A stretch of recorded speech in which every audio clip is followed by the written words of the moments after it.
Hello friends, good evening. मैं जावेद फारूकी दोस्तों एक बार फिर से आपके सामने कला एवं संस्कृति की अपनी बाकी की बची हुई क्लासेस लेकर के अनअकैडमी के इस यूट्यूब चैनल पे दोस्तों आप लेकर के मैं हाजिर हूँ।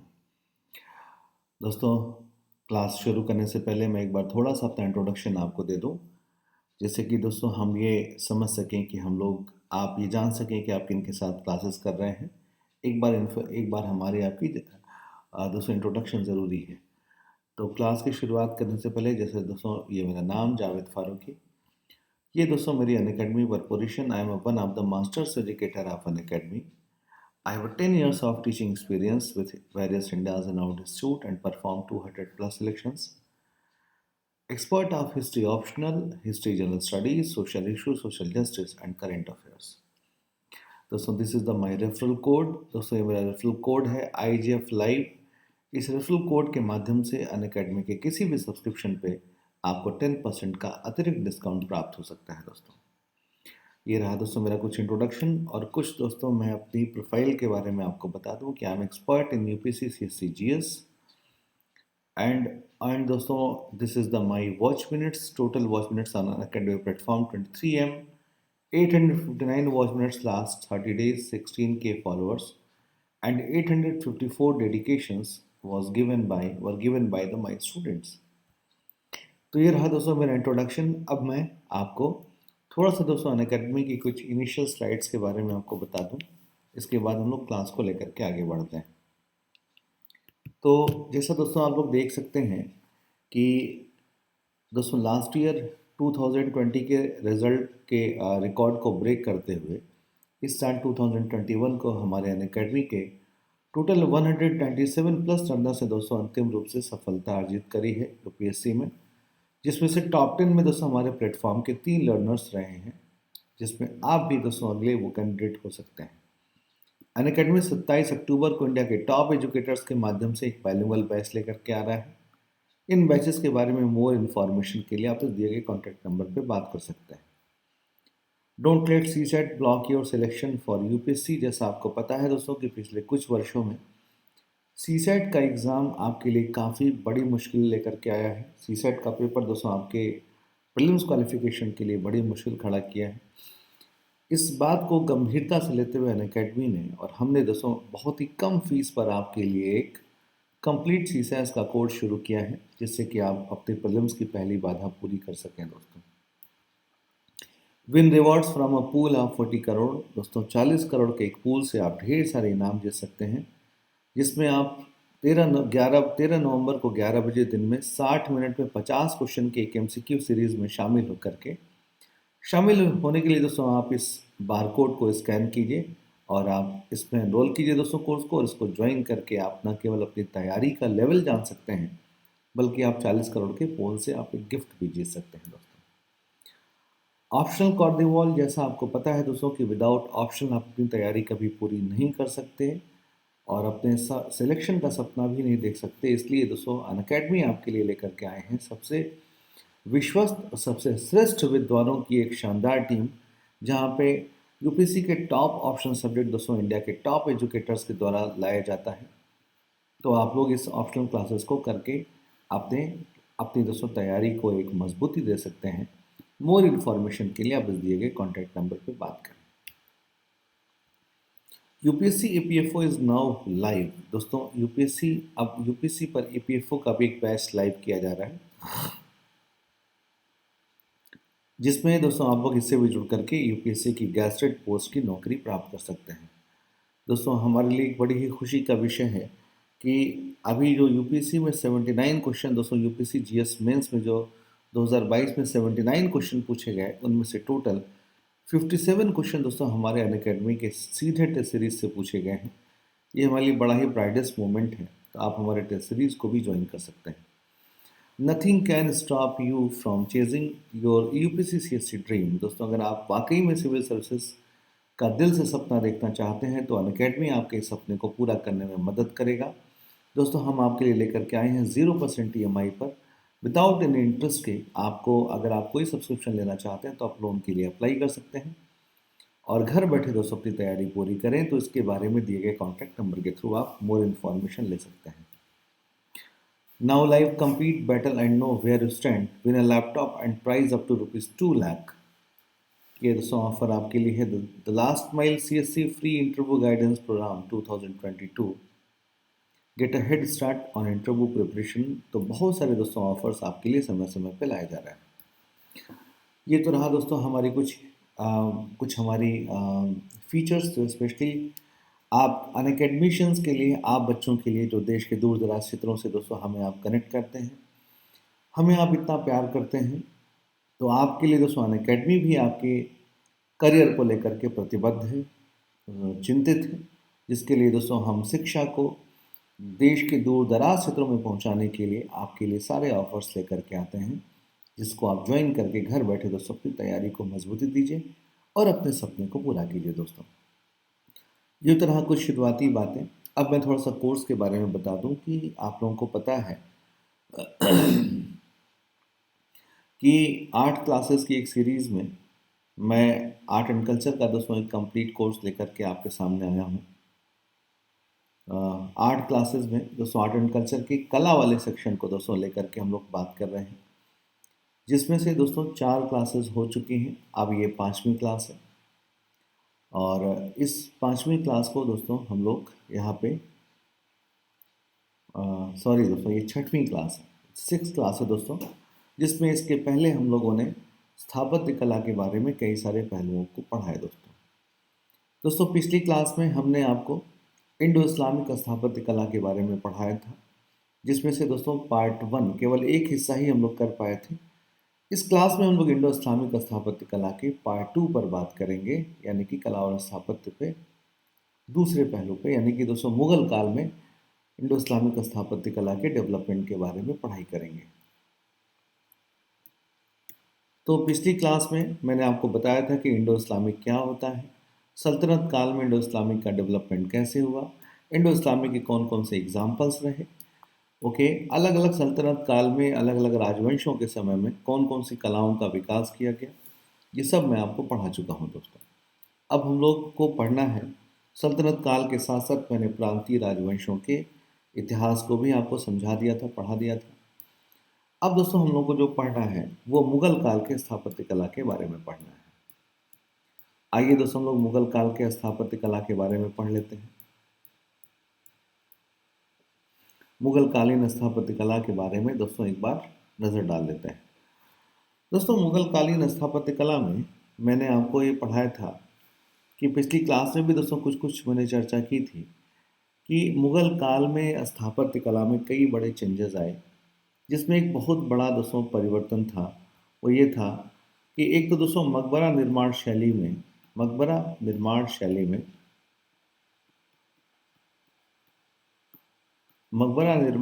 में दोस्तों जो है मतलब एक प्रकार से चेंज आता है, एक प्रकार से रिवोल्यूशन आता है। मकबरा निर्माण दोस्तों पहले से भी हो रहा था।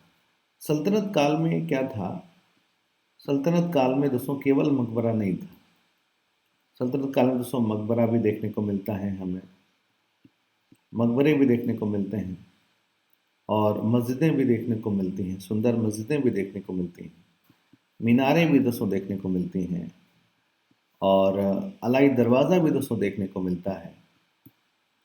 तो नगर भी दोस्तों देखने को मिलते हैं। लेकिन मुगल काल में बाकी चीज़ों का भी निर्माण हुआ है, लेकिन मकबरा निर्माण के केंद्र में दोस्तों अगर कहीं रिवोल्यूशन आता है तो मुगल काल में आता है दोस्तों, है ना।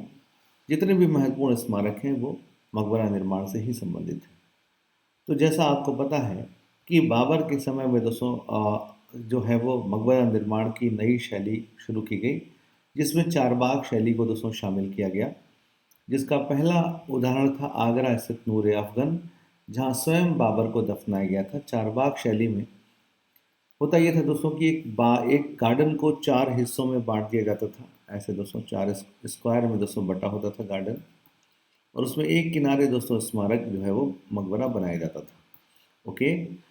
इस प्रकार से दोस्तों निर्जन वन का, या फिर यूं कहें कि बहिश्त का, या एक प्रकार से दोस्तों जन्नत का जो है वो छटा उकेरने की धरती पर कोशिश की जाती थी कि शांतिप्रिय स्थान पर कोई आत्मा जो है वो आराम से सो रही है। इस प्रकार की विचारधारा इसमें शामिल थी। जैसा आप देख सकते हैं कि ये दोस्तों आग नूर अफगन या रामबाग, जो आराम बाग था दोस्तों आगरा में, उसे नूर अफगन भी कहा गया था। तो ये दोस्तों आप देख सकते हैं कि ये इस तरह से दोस्तों चार बाग शैली बनाई गई थी। ये देखिए दोस्तों, ताजमहल को भी चार बाग शैली में बनाया गया है। ये मुगल काल के मकबरों की महत्वपूर्ण विशेषता थी कि जहाँ पे इसे चार बाग शैली में बनाया जाता था। चलिए, अब आइए दोस्तों बाबर के बाद अकबर, जहाँ हुमायूं के समय में दोस्तों चित्रकला के सॉरी स्थापत्य कला के क्षेत्र में कोई बहुत बड़ा विकास तो नहीं हुआ, लेकिन अकबर के समय में आकर के दोस्तों फिर से स्थापत्य कला में काफ़ी ज़्यादा विकास देखने को मिलता है। उसकी वजह ये है कि अकबर ने लगभग 50 वर्ष शासन किया, लगभग 49 वर्ष दोस्तों शासन किया। और अपने इस पूरे शासनकाल के दौरान उसने मुगल साम्राज्य को राजनीतिक रूप से अस्थायित्व दिया, जिसके कारण सांस्कृतिक विकास होना स्वाभाविक था दोस्तों। तो अकबर के समय में जो दोस्तों विकास होता है, जो राजनीतिक स्थायित्व मिलता है, उसकी वजह से विभिन्न प्रकार के नगरों का निर्माण, भवनों का निर्माण होता हुआ दिखता है। दोस्तों अकबर के समय में एक जो अकबर के सबसे शुरुआती दौर में दोस्तों जो स्मारक बनता है, अकबर के समय में जो मकबरा का दोस्तों जो निर्माण होता है वो 3 जगहों पे दोस्तों होता है। जो भी स्थापत्य का निर्माण हुआ है वो 3 जगहों पे हुआ है। एक तो दोस्तों दिल्ली में हुआ, दूसरा आगरा में हुआ, और तीसरा फतेहपुर सीकरी में हुआ दोस्तों। 3 स्थानों पर कई सारे दोस्तों भव्य बिल्डिंग का या स्मारकों का निर्माण हुआ है। इसमें अकबर के शासनकाल के बड़े शुरुआती दौर में ही एक बहुत ही शानदार स्मारक का निर्माण हुआ दोस्तों दिल्ली में, जिसे हुमायूं का मकबरा कहते हैं। हुमायूं का मकबरा कहते हैं दोस्तों। दोस्तों हुमायूं के इस मकबरे का निर्माण हुमायूं की विधवा हाजी बेगम ने दोस्तों कराया था। सबसे महत्वपूर्ण दोस्तों, हुमायूं का मकबरा कई मामलों में बहुत ही महत्वपूर्ण है। सबसे महत्वपूर्ण बात यह है कि इसमें पहली बार ईरानी शैली का समावेश किया गया दोस्तों। ईरानी शैली का समावेश इसलिए हुआ क्योंकि इसके मुख्य जो मेन आर्किटेक्चर थे, आर्किटेक्ट दोस्तों जो रहे वो रहे मिर्ज़ा गयास बेग, जो कि एक ईरानी वास्तुकार थे दोस्तों। मिर्ज़ा हाजी बेगम ने ईरानी वास्तुकार मिर्ज़ा गयास बेग, जो उस ज़माने के बड़े ही फेमस व्यक्ति थे, उनकी सहायता ली, उनका सहयोग लिया, और उन्हीं के सहयोग से दोस्तों इस मकबरे का निर्माण करवाया था। ये ईरानी शैली के प्रयोग कारण यह स्मारक के महत्वपूर्ण है।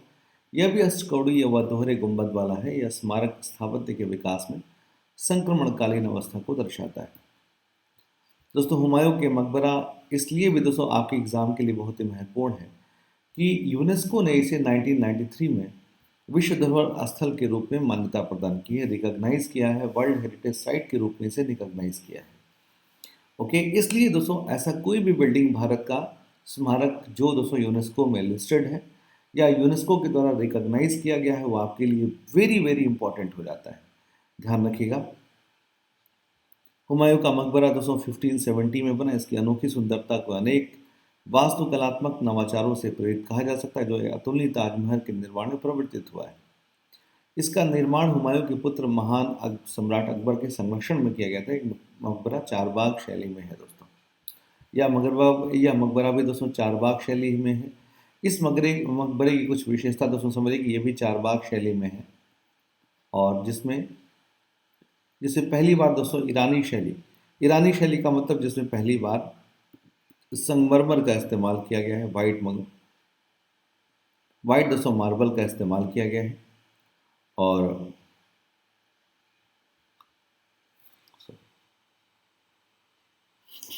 और इसे भी दोस्तों अष्टकोणीय और दोहरे गुंबद के साथ बनाया गया है। आपको याद होगा कि अष्टकोणीय मकबरा का पहला एग्जाम्पल खाने जहां तेलंगानी का मकबरा था, और इसमें दोहरा गुंबद भी दोस्तों सिकंदर लोदी के मकबरे में था दोस्तों। ये सारी विशेषताएं मुगल काल में है दोस्तों, यानी कि हुमायूं के मकबरे में देखने को मिलती है। अब दोस्तों मुगल वास्तुकला की कुछ विशेषताओं को जान लीजिए। तो मुगल काल की दोस्तों जो विशेषताएं हैं वो कई विशेषताओं का मिश्रण है। सबसे बड़े कई स्थापत्य कलाओं का मिश्रण है। जैसे आप देख सकते हैं कि मुगल वास्तुकला में ईरानी शैली का भी दोस्तों समावेश है, ईरानी शैली का भी समावेश होता था। चारबाग शैली में दोस्तों बना होता था, चारबाग शैली में बना होता था। प्लस इंडो इस्लामिक का दोस्तों शानदार एग्जाम्पल होता था। इंडो इस्लामिक तो होता ही था, इसमें ईरानी शैली का भी समावेश हो गया था। रेड सैंडस्टोन से दोस्तों बनता था, रेड सैंडस्टोन से बनता था। ये दोस्तों इनकी कुछ विशेषताएं हैं। ओके, महत्वपूर्ण विशेषताएं या भारतीय, फारसी और तुर्की स्थापत्य शैली का मिश्रण थी, है ना। यानी कि दोस्तों जो तुर्की, यानी कि जो पहले से तुर्क लोग यहाँ पर लेकर के आए थे, तुर्क, और दोस्तों आपको पता है कि तुर्क और इंडो ही मिलकर के इंडो इस्लामिक बनता था। अब इसमें दोस्तों ईरानी शैली का भी समावेश हो गया था। देखिए, इसके अलावा विभिन्न प्रकार की इमारतें जैसे रासी द्वार, किले, मरूबरे, महल, मस्जिद, मकबरे, महल, मस्जिद, सराय आदि इसकी विशेषता थी। इस शैली में अधिकतर लाल बलुआ पत्थर और सफेद संगमरमर का प्रयोग किया जाता था। इस शैली में विशेषताएं हैं मकबरे की चारबाग शैली, स्पष्ट बल्बुना नुमा गुंबद, है ना, कोनों पर पतले कोण, चौड़े प्रवेश द्वार, सुंदर सुलेख, अरबी और स्तंभों तक दीवारों पर ज्योमेट्रिकल पैटर्न, स्तंभों पर समर्थित महल हॉल। ये सारी की सारी दोस्तों मुगल काल की विशेषताएं हैं, जो आप लोगों को आगे दोस्तों उसके स्थापत्य कला में देखने को मिलेगी। दोस्तों ये हुमायूं टॉम है का इमेज है, आप देख सकते हैं कि कितनी खूबसूरत है दोस्तों ये हुमायूं टॉम का इमेज, जो जिसमें दोस्तों आप ये, इसमें मैं एक दो इमेज और भी ले लेता हूँ। आप ये देखिए दोस्तों कि ये हुमायूं का दोस्तों टॉम है, जो ऊंचे प्लेटफॉर्म पे दोस्तों बनाया गया है। और इसमें, सॉरी दोस्तों, इसमें ऑनियन जैसा जो है बल्ब नुमा दोस्तों गुंबद होता है, जो पूरे बिल्डिंग को ही दोस्तों कवर करता है। इसमें दोस्तों दोहरे गुंबद का इस्तेमाल किया गया है। और ये दोस्तों आप देख सकते हैं कि अष्टकोणीय है एक प्रकार से। इसमें वाइट मार्बल का भी इस्तेमाल किया गया है। ओके, और मेहराब और मीनारों का और इस्लामिक शैलियों का भरपूर इस्तेमाल दोस्तों इसमें किया गया है। तो ये हुमायूं का मकबरा है, आप देख सकते हैं दोस्तों, ये है दोहरा गुंबद। दोहरा गुंबद आप देख सकते हैं कि इसमें डबल डॉम दोस्तों बनाया गया है, जिससे कि बिल्डिंग को सुरक्षित रखा जा सके, गर्मियों से सुरक्षित रखा जा सके। ये देखिए दोस्तों, ये हुमायूं का मकबरे का एक और इमेज है। अच्छा, एक और दोस्तों ये इमेज है जो आप हुमायूं के मकबरे को देख सकते हैं। छोटा ही है, लेकिन दोस्तों आप हवाई चित्र से आप इसको समझ सकते हैं कि हुमायूं का मकबरा किस तरह से बना हुआ है।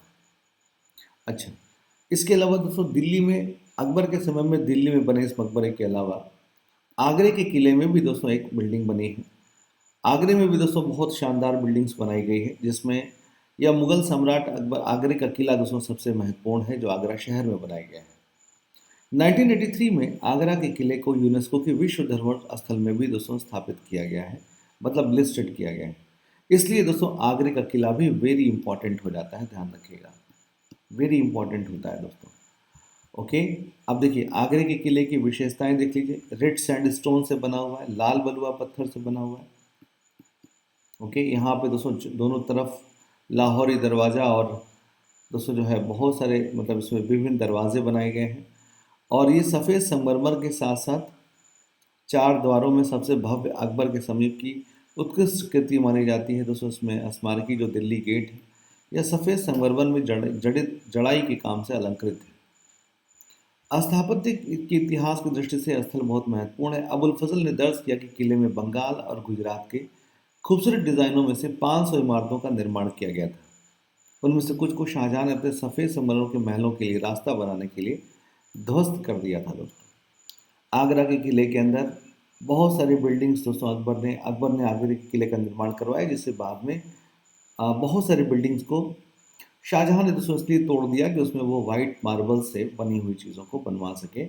जैसे उसने आगरे के किले में दोस्तों जो है मोती मस्जिद का निर्माण करवाया, मुसम्मन बुर्ज का निर्माण करवाया। तो ऐसे खैर दोस्तों ये 1983 में आगरा के किले को यूनेस्को की विश्व धरोहर सूची में शामिल किया गया है, इसलिए आपके लिए इम्पोर्टेंट है दोस्तों। तो ये है आगरे का किला, आप देख सकते हैं कितना शानदार और कितना दोस्तों जीवंत बनाया गया है, कितना विशाल, कितना मजबूत बनाया गया है कि आज भी दोस्तों ये उतनी ही ताकत के साथ टिका हुआ है। दोस्तों ये आगरा के किले के अंदर वो मुसम्मन बुर्ज है, जो शाहजहां के द्वारा बनवाया गया, जहां से ताजमहल पीछे से दोस्तों दिखाई देता है, साफ साफ दोस्तों उस बिल्डिंग से दिखाई देता है। ये शाहजहां के अपना खुद का आवास था दोस्तों। ये सब दोस्तों मुसम्मन बुर्ज की तस्वीरें हैं अंदर की। कुछ दोस्तों इसमें जो है जहाँ आरा के महल की भी तस्वीरें हैं। ये दोस्तों वहाँ का जो है वो आगरा के किले का दोस्तों जो है वो दीवाने आम दीवाने ख़ास। और इसमें सुंदर कलाकृतियाँ जो आप देख सकते हैं कि कितनी शानदार इसे बनाई गई है।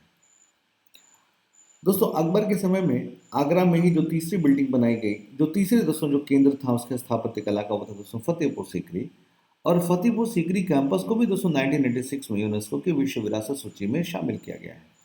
इसलिए फतेहपुर सीकरी भी दोस्तों काफ़ी महत्वपूर्ण हो जाता है। फतेहपुर सीकरी को दोस्तों आगरा से करीब 25 किलोमीटर दूर अकबर ने अपनी राजधानी के रूप में डेवलप किया था।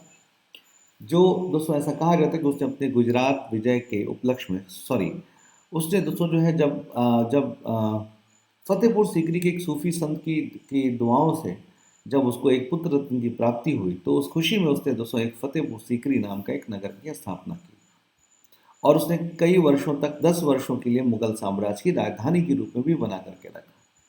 दोस्तों फतेहपुर सीकरी कैंपस जो है एक बहुत बड़े कैंपस में बहुत सारे बिल्डिंग्स को बनाया गया है। इसके अलावा दोस्तों पूरा का पूरा एक नगर बसाया गया है फतेहपुर सीकरी में, लेकिन एक किला है दोस्तों। उस किले के अंदर जो है बहुत सारी बिल्डिंग्स बनाई गई है, कैंपस में बहुत सारी बिल्डिंग्स बनाई गई है।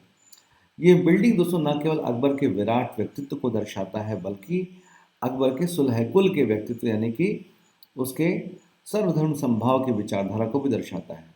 अकबर ने इसने जितने भी बिल्डिंग बनाए हैं वो दोस्तों उसके विराट व्यक्तित्व के साथ साथ इंडो इस्लामिक कला के शानदार एग्जाम्पल हैं। इसको लाल बलुए पत्थर से दोस्तों बनाया गया इस बिल्डिंग्स को, जिसे 1986 में विश्व विरासत सूची में शामिल किया गया है। दोस्तों इसमें बनाया गया एक बुलंद दरवाज़ा जो सबसे महत्वपूर्ण बिल्डिंग है, जिसे कहा जाता है कि अकबर ने गुजरात विजय की जश्न के लिए बनाया था। यह दुनिया का सबसे ऊंचा प्रवेश द्वार है और मुगल वास्तुकला का एक उदाहरण है दोस्तों। बुलंद दरवाज़ा लाल बलुआ पत्थर से बना हुआ है, जिसे सफ़ेद संगमरमर और काले संगमरमर से सजाया गया है। ध्यान रखिएगा दोस्तों, इसमें यूपीएससी में पहले भी क्वेश्चन पूछा जा चुका है, तो आप लोगों को इसको ध्यान रखना है।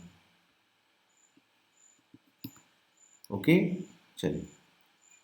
इसके बाद दोस्तों ये बुलंद दरवाज़ा है, आप देख सकते हैं कि इसमें वाइट मार्बल साफ साफ बना हुआ है दोस्तों, लगा हुआ है। ये दुनिया का सबसे ऊंचा दरवाज़ा है दोस्तों, और इसमें वाइट मार्बल्स का भरपूर इस्तेमाल किया गया है। इसके अलावा फतेहपुर सीकरी में पंचमहल का निर्माण किया गया। पंचमहल दोस्तों बौद्ध चैत्यों की परंपरा की नकल पे दोस्तों बनाया गया है। ये भी एक शानदार बिल्डिंग। इसके अलावा बीरबल पैलेस। आगे चल करके दोस्तों जहांगीर के समय में ईरानी कला का दोस्तों प्रभाव धीरे धीरे मुगल कला पे बढ़ता गया दोस्तों। ईरानी शैली का प्रयोग बढ़ता चला गया, और ईरानी शैली का दोस्तों प्रयोग का मतलब ये था संगमरमर का बढ़ता हुआ प्रयोग, संगमरमर का बढ़ता प्रयोग। दोस्तों जहांगीर के समय में उसकी पत्नी नूरजहां ने अपने पिता मिर्ज़ा गयास बेग के लिए एक पूर्णतः संगमरमर का बना हुआ एक बिल्डिंग बनवाया। संगमरमर से दोस्तों बना हुआ जो पित्रादुरा शैली, जिसमें पहली बार पित्रादुरा शैली को अपनाया गया था। दोस्तों संगमरमर का बना हुआ ये बिल्डिंग, ये स्मारक, ये मकबरा एतमादुद्दौला का मकबरा कहलाता है दोस्तों। आप देख सकते हैं कि कितना शानदार दोस्तों ये एतमादुद्दौला का मकबरा बना हुआ है। ये मिर्ज़ा गयास बेग, जिन्हें एतमादुद्दौला भी कहा जाता था, ये पूरी तरीके से वाइट मार्बल से बना हुआ है, और जिसमें पहली बार पित्रादुरा शैली को भी शामिल किया गया है दोस्तों। आप ये देख सकते हैं कि पित्रादुरा शैली यही कहलाती है। जब पत्थरों पे महीन पत्थरों से, जब पत्थरों पे महंगी जड़ी बूटियों से दोस्तों जब महीन नक्काशी की जाती है पत्थरों पे, तो इसे दोस्तों पित्रादुरा कहते हैं। आप देख सकते हैं कि देखिए कैसे पित्रादुरा आपको दिख रहा है कि पत्थरों पे दोस्तों नक्काशी की गई है। एक प्रकार से दोस्तों जड़ाई का काम किया गया है पत्थरों पे। इसके बाद दोस्तों शाहजहां के ही समय में, आगे चल करके दोस्तों जहांगीर के समय में, जैसा आपको पता है कि शाहजहां के समय में दोस्तों धीरे धीरे करके पित्रादुरा शैली का प्रभाव बढ़ता गया, ईरानी शैली का प्रभाव बढ़ता गया, जिसका प्रभाव दोस्तों सीधे सीधे ताजमहल में देखने को मिला। दोस्तों ताजमहल जो है वो कई मामले में दोस्तों बहुत ही शानदार बिल्डिंग है, जिसे शाहजहां के समय में दोस्तों बनाया गया। और ताजमहल भी दोस्तों इसलिए बहुत महत्वपूर्ण है क्योंकि इसे भी 1983 में यूनेस्को की विश्व विरासत सूची में दोस्तों शामिल किया गया था। ताजमहल के पीछे बहुत सारी किंवदंतियां हैं, जिसको उस्ताद अहमद लाहौरी ने दोस्तों डेवलप किया था, जो कि एक ये भी दोस्तों एक ईरानी वास्तुकार थे और शाहजहां के बड़े करीबी थे। इसमें दोस्तों ये इंडो इस्लामिक का शानदार एग्जाम्पल है, जिसमें सुंदर दोस्तों कोनियल टॉम, मीनारें, आधार स्तंभ, चारबाग शैली का करीब करीब सारी ही इस्लामिक शैली और ईरानी शैली, तुर्की शैली और ईरानी शैली का प्रयोग किया गया। साथ ही साथ दोस्तों इसमें भारतीय शैली का भी इस्तेमाल किया गया है। दोस्तों एक प्रकार से कह सकते हैं कि ताजमहल भारतीय शैली, टर्किश शैली और ईरानी शैली का अपेक्स है दोस्तों, है ना, चरम है। क्योंकि अब इसमें सारी विशेषताएं दोस्तों देखिए, प्याज आकार का दोस्तों गुंबद भी कहा जाता है, कि जो बहुत ही सुंदर दोस्तों जो गुंबद देखने में लगता है। अच्छा, इसमें सुंदर मीनारें भी बनाई गई हैं, और इसमें दोस्तों सुंदर मीनारें भी बनाई गई हैं। आप लोग देख सकते हैं कि ताजमहल में ये कोनियल दोस्तों यहाँ का टॉम है, यहाँ पर मीनारें हैं जो बाहर की ओर झुकी हुई हैं, कि अगर ये कभी गिरते भी हैं तो मुख्य बिल्डिंग को कभी कोई नुकसान न पहुंचाए, ऊंचे प्लेटफॉर्म पर। और दोस्तों इसमें पित्रादुरा शैली का भरपूर समावेश किया गया है दोस्तों, मतलब भर भर के दोस्तों इसमें पित्रादुरा शैली डाली गई है, और कुरान की आयतों से ज्योमेट्रिकल डिज़ाइन से इसे सजाया गया है। ये है दोस्तों कुछ ताजमहल की तस्वीरें, और साथ ही साथ दोस्तों ताजमहल बिल्डिंग के कैंपस में दोस्तों कुछ रेड सैंडस्टोन से भी बिल्डिंग बनाई गई है, जिसमें गुजराती वगैरह दोस्तों जो है शैलियाँ या छतरियाँ अपनाई गई। ये दोस्तों आप देख सकते हैं कि ताजमहल पे कैसे कुरान की आयतें लिख करके इसे सुंदर बनाने की कोशिश की गई। ये दोस्तों वो पित्रादुरा शैली है, जैसा मैंने बताया था कि पत्थरों में दोस्तों जो है गए महीन सॉरी दोस्तों, इसमें जो मार्बल्स में, संगमरमर में, इसमें दोस्तों महीन जड़ी बूटी उनकी महंगे पत्थरों की दोस्तों नक्काशी की जाती है या जड़ाई का काम किया जाता है। यह है दोस्तों पित्रादुरा शैली, जिसकी इमेज आपके सामने है। इंडो इस्लामिक शैली की दोस्तों विशेषताओं में यहाँ पे आप देख सकते हैं कि यहाँ पर चांद, सूरज और कलश जैसी भी दोस्तों तस्वीर भी है, जो कि ताजमहल में की खूबसूरती को बढ़ाती हुई दिखाती है।